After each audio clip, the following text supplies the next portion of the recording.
Hello guys, রেশু কিচেনে সবাইকে স্বাগতম।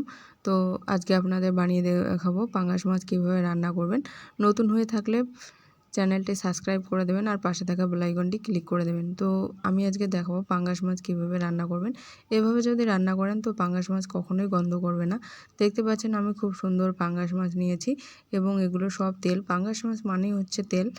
পাঙ্গাস মাছ তেলের জন্যই স্বাদ ভালো লাগে।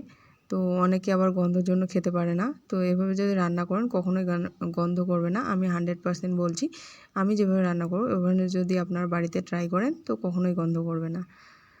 তো দেখতে পাচ্ছেন খুব সুন্দর একদম সবগুলোই তেল। আশা করছি ভালো লাগবে আপনাদের ভিডিওটা, দেখতে থাকুন।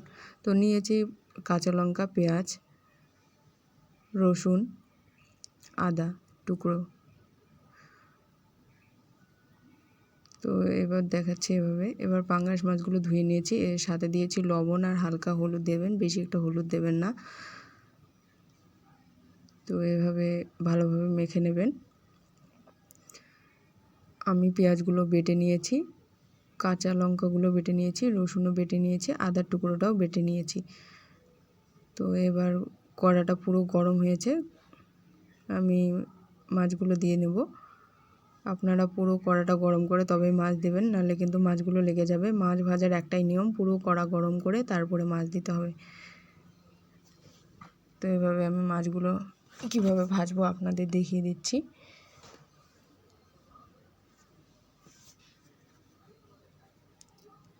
আর হ্যাঁ, পাঙ্গাস মাছ যখন ভাজবেন জোরে, মানে খুব জোরে আঁচ দিবেন না, হালকা আঁচে ভেজে নেবেন। কারণ বেশি জোরে আঁচ দিলে মাছগুলো ফুটতে শুরু করবে, আপনাদের ভয় লাগবে। তো এই মাছ ভাজার একটাই নিয়ম, হালকা একদম লো মিডিয়ামে ভাজতে হবে।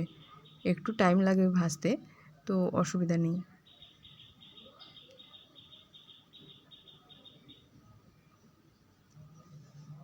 তো মাছগুলো ভাজা হয়ে গেছে। এখন আমি যে লঙ্কাগুলো ছিল, লঙ্কা, আদা রসুনের পেস্ট সবগুলো, হলুদ এগুলো দিয়ে দেব, কড়াতে দিয়ে দিলাম। দেওয়ার পরে এগুলো একটু ভেজে নেব।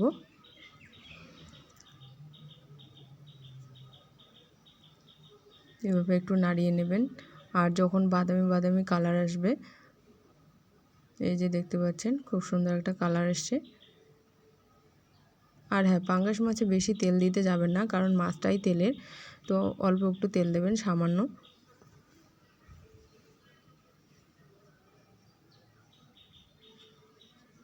এবার জল দিয়ে দেব, কারণ জলটা দিয়ে দেবো এই জন্য মাছটা একটু সেদ্ধ করতে হবে এবং কষা টাইপ করতে হবে। তো এইভাবে জলগুলো যখন ফুটবে তারপরে মাছগুলো দিয়ে দেবেন, ভাজা মাছগুলো দিয়ে দেবেন। আর মাছগুলো বেশি একটা ভাজবেন না, হালকা বাদামি হলে ওভাবেই রেখে দেবেন। এবারে এভাবে ফুটন্ত জলে মাছগুলো দিয়ে একটু নাড়িয়ে দেবেন।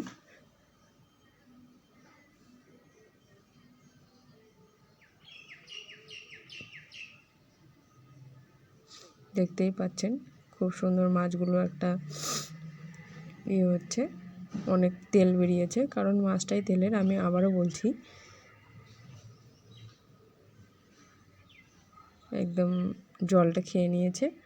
এবং এই মাছের বেশি একটা ঝোল করতে যাবেন না, কারণ ঝোল করলে টেস্ট লাগবে না, হালকা ঝোল রাখবেন। তো মাছ জলগুলো শুকিয়ে গেছে, একটু কষিয়ে নিয়ে সামান্য একটু জল দিয়ে দেবেন।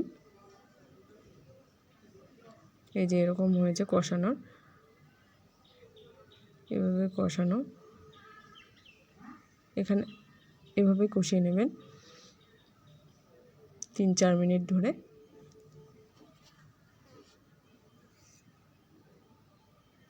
কষানো হয়ে গেলে সামান্য একটু আমি জল দিয়ে দিলাম, যতটুকু ঝোল।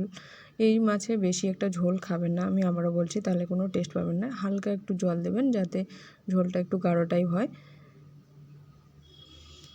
তো এই সামান্য জলটাই আমার ঝোল হয়ে যাবে। তো এই জলগুলো ফুটলে ব্যাস রেডি হয়ে গেল আমাদের মাছ। পাঙ্গাস মাছ রেডি। আপনারা একবার বানিয়ে দেখুন, এত সুন্দর টেস্টি হয়েছে। আর কালার তো দেখতেই পাচ্ছেন, একদম মনে হচ্ছে এখনই ভাত খেয়ে নেব এটা দিয়ে। আর তেল, ওহ সেই টেস্টি হয়েছে। আপনারাও একবার বানিয়ে বাড়িতে ট্রাই করবেন। আশা করি ভিডিওটা ভালো লেগেছে।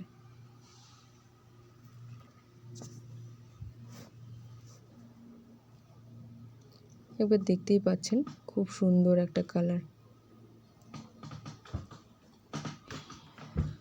হয়ে গেছে।